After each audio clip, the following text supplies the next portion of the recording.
Andyan na po yung habungan. At yan po, bali dalawang patong na yan. Yan po yung ating ihilahin mga Pacific. At ililipat natin sa kabilang buya. Ayan, ganyan po pagkati ng pag magkakati ka ng araw mga Pacific. Ayan po may mga habong din nakalagay. Ayan, dalawang istiri po na yan. Ayan, ito ating mga busiro. Nagkakayata na. Ayan, bali dito sila busiro mga Pacific. Busiro sila diba? Ayan, doon natin dito sa batang taas mga Pacific yung ano. Ayan, dalawang yan. Ito ang buhay na ano? Ito ang buhay ng mga mangingisda. Mga maninisid sa Pacific Ocean.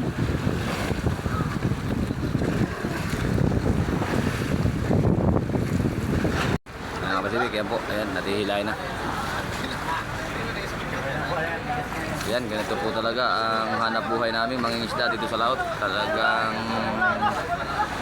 kahit mahirap po talaga, talagang kailangan tiisin para sa ating pamilya. Hirap po talaga ang kailangan natin tiisin para sa ating pamilya.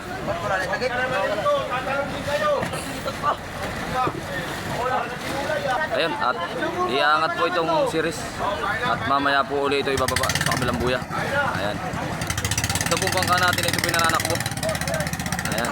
Kailangan po maraming tao nagkatapot ng series pag inaangat. Ayan.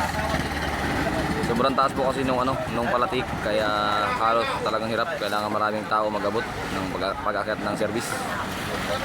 At magandang patanghali na po.